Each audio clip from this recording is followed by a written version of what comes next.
sejak kebangkitan ulama bersama pengikut-pengikutnya istiqomah dan setia jaga akidah dan sunnah Rasulullah. Alhamdulillah segala puji baginya ulama bersama pengikut-pengikutnya istiqomah dan setia menjaga agama nusa dan bangsa. Mari kuatkan niat kita, kita bulatkan tekad kita, terus lanjutkan amal kita, mengembangkan hikmah kita. Bismillahirrahmanirrahim. Qala al-musannif rahimahullah wa nafa'ana bihi wa bi'ulumihi wa bi barakatihi fid dharain amin. Al-lafdzu tsalitsu at-tauhidu. Lafaz yang ketiga adalah lafaz tauhid. Wa qad ja'alal ana ibaratan an sina'atil kalami. Atau wa qad ju'ilal ana ibaratan an sina'atil kalami wa ma'rifati tariqil mujadalati wal ihatati bi turuqin munaqidatil khusumi wal qudrati ala tasyadduqi fiha bikathiril asilah. Lafaz yang ketiga yaitu lafaz tauhid yang mengalami pergeseran makna, perubahan arti.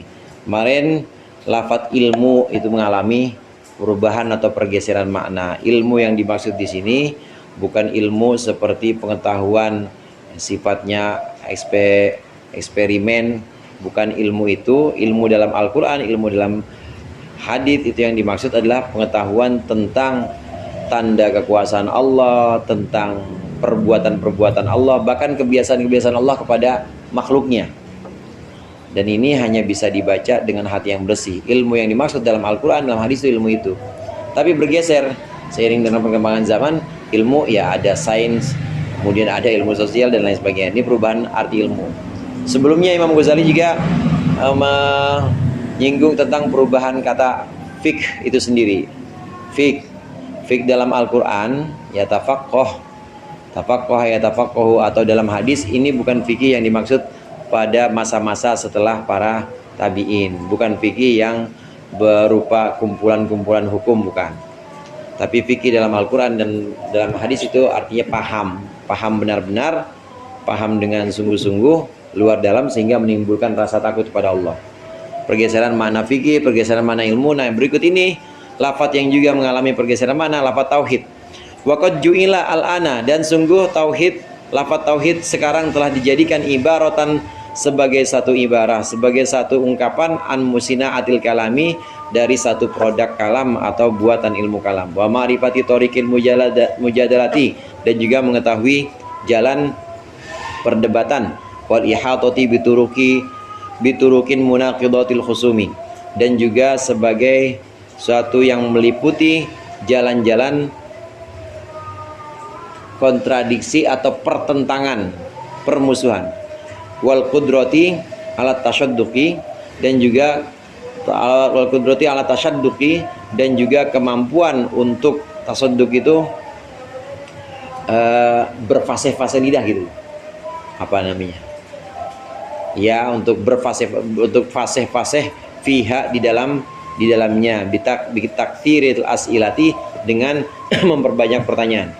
Wa itharati syubuhati wa ta'lifil ilzamati, dan juga membekaskan atau meninggalkan syubhat, wa ta'lifil ilzamati, dan juga menyusun keharusan-keharusan atau kemestian. Syubhat di sini bukan syubhat dalam fikih, bukan, tapi syubhat yang kerancuan maksudnya.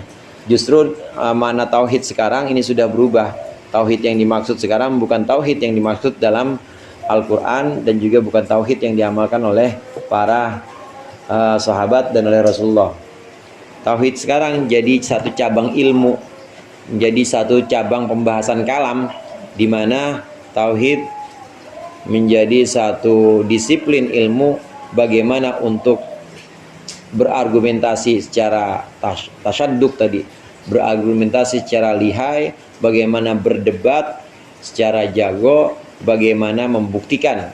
Nah, jadi seperti itu pergeseran mananya. Memang ada dalam pembahasan tauhid sebagian yang memang harus pakai rasio, harus pakai akal memang. Nah, tauhid yang seperti ini membuktikan bahwa Tuhan itu esa, bahwa Allah itu esa, dengan qul huwallahu ahad juga dalil nakli, tapi juga dengan dalil akli. Nah, begitu giliran pakai dalil akli, maka disinilah muncul ilmu tauhid ini. Ilmu tauhid bagaimana cara berargumentasi, bagaimana secara fasih untuk menciptakan satu pernyataan atau proposisi-proposisi yang ada dalam logika. Ini jadi tauhid berubah arti. Hatta laqaba tawaifu minhum anfusahum bi ahlil adli, sehingga melakopkan sebagian kelompok dari mereka, dari ulama, melakopkan anfusahum akan dirinya bi ahlil adli wa tauhid, sebagai ahlinya adil, ahli yang lurus dan juga tauhid, ilmu ahli menguasai ilmu tauhid. Wa summiya al mutakallimun al ulama bi tauhid, atau wasammal mutakallimun, ahli kalam menamakan al ulama bi tauhid, atau bisa juga wasummiya al mutakallimun, dinamakan ulama mutakallim itu sebagai ulama tauhid. Jadi tauhid sebagai satu disiplin ilmu, orang alimnya, orang yang jago tauhid, mutakallim namanya, disebut sebagai ulama tauhid. Padahal tauhid yang dimaksud bukan seperti itu, udah bergeser maknanya. Ma'anna jami'a ma huwa khassatu hadhihi sina'ah. Padahal sesungguhnya sesuatu yang merupakan khusus dari karya ini atau khusus dari perbuatan ini, produk ini, lam yakun yurafu minha syai'un fil asl awal, itu tidak pernah ada, yurafu tidak pernah dikenal, minha darinya, apa syai'un sesuatu, fil asl awal, di masa yang awal. Masa awal maksudnya masa Nabi dan para sahabat. Bal kana yashtaddu minhum an-nakiru, bahkan ada perkaranya itu sebagian dari mereka an-nakiru adalah orang yang mengingkari ala man kana yaftahu baban minal jadali wal mu'arah, mengingkari atas orang yang mulai membuka satu pintu perdebatan dan juga mumarah. Mumarah itu ria, pamer, apa istilahnya, mengekspos, ya, mempublish.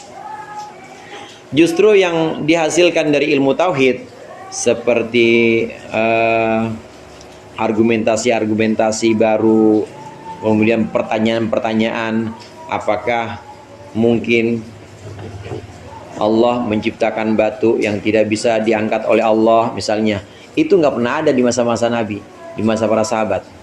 Tapi kenapa disebut tauhid gitu? Nah, ini udah jauh bergeser maknanya. Pada masa Nabi, pada masa sahabat, justru tauhid itu adalah ilmu dan juga amal, pengamalan tentang hati, pengamalan dari hati bahwa la fa'ila illallah, tidak ada yang melakukan sesuatu kecuali Allah. Ya hujan gini Allah, nanti giliran panas ya Allah juga, akhirnya nggak ngeluh, nggak seneng, ya biasa aja udah. Itu tauhid yang benar begitu. Pemahaman tauhid yang asli di masa-masa Nabi itu tauhid adalah untuk menimbulkan keyakinan bahwa la fa'ila illallah, tidak ada yang melakukan perbuatan atau kejadian di alam semesta ini kecuali Allah. Nah, tauhid bergeser menjadi satu cabang ilmu yang justru pertanyaan-pertanyaannya, pembahasan-pembahasannya itu nggak pernah ada pada masa awal. Wa famma ma yastamilu alaihi al-Qur'anu minal adillati dhahirati allati tasbiqu al-adhanu ila qabuliha.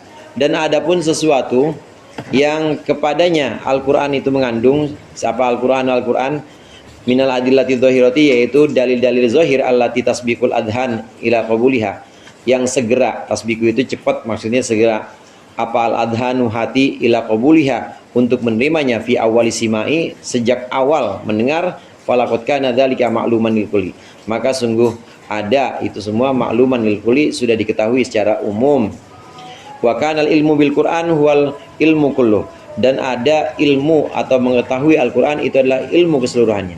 Wa kana tauhid, dan ada at-tauhid, tauhid, istilah tauhid indahum menurut asril awal, indahum menurut generasi awal, itu ibaratun, satu istilah, an amrin akhara, dari perkara lain, la yafhamuhu aktsarul mutakallimin, yang tidak dipahami oleh kebanyakan mutakallim.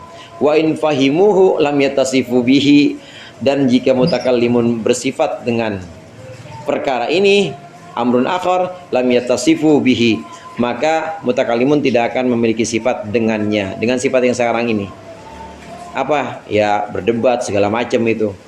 Wa huwa ayyara al-umura, pasti kalau yang dimaksud tauhid itulah tauhid pada seperti pada masa awal, generasi awal, maka ulama-ulama mutakallimun, ya termasuk mutakallimun itu Mu'tazilah juga, itu tidak akan memiliki sifat seperti ini, ya berdebat, kemudian bertanya, kemudian memunculkan prinsip-prinsip yang justru jauh dari masa awal. Jika memang tauhid yang dimaksud itu sama dengan generasi awal, pasti mereka tidak akan bersifat seperti mutakallimin. Apa sih tauhid pada masa awal itu? Wa huwa ayyarul umura kullaha minallahi azza wa jalla.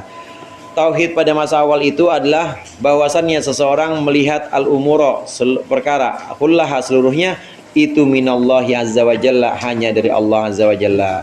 Melihatnya ru'yatan taqta'u iltifatahu anil asbab wal wasaiti, dengan pandangan yang bisa memutus iltifatahu, akan berpalingnya orang anil asbabi wal wasaiti, dari sebab-sebab dan dari perantara-perantara. Fala yarul khaira wa syarra kullahu illa minhu, maka orang tadi tidak melihat baik dan buruk seluruhnya illa minhu, kecuali dari Allah jalla wa jalaluh.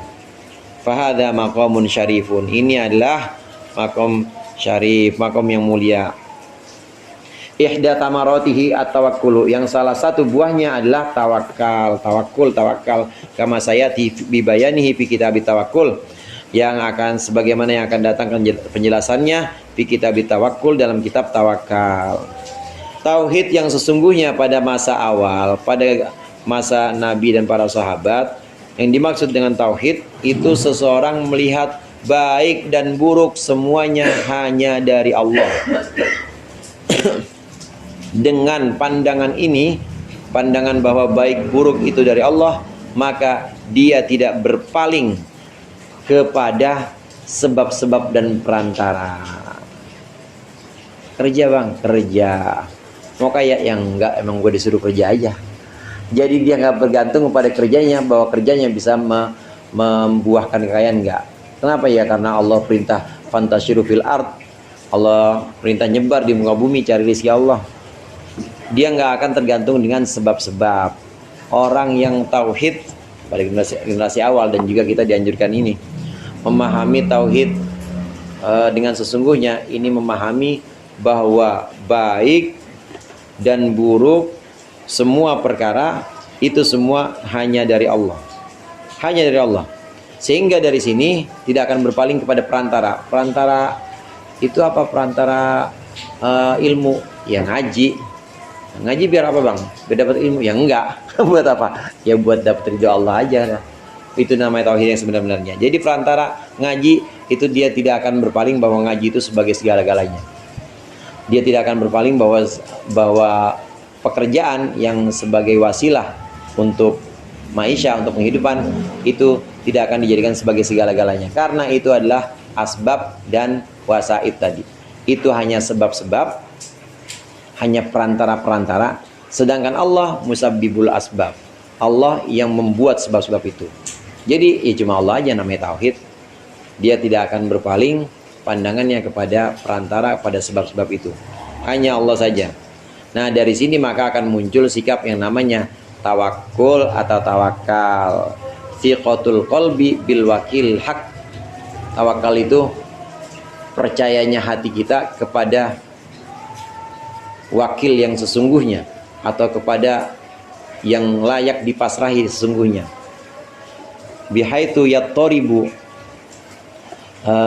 inda ta'adzuri asbab thiqatan bimusabbibil asbab.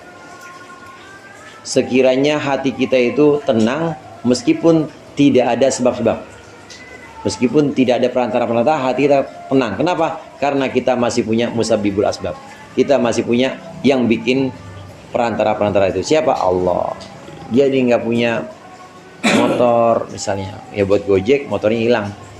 Nggak punya motor, nggak punya kerjaan lain, dia tenang aja. Yang penting disuruh usaha mah usaha. Kenapa? Dia percaya kepada musabbibul asbab, percaya kepada yang menciptakan sebab. Karena sebabnya rizki bukan cuma motor, sebabnya rizki bukan cuma dagang di warung. Dia percaya kepada yang menciptakan sebab-sebab yang banyak lain yang bisa dia datangkan. Wallahu a'lam bishawab.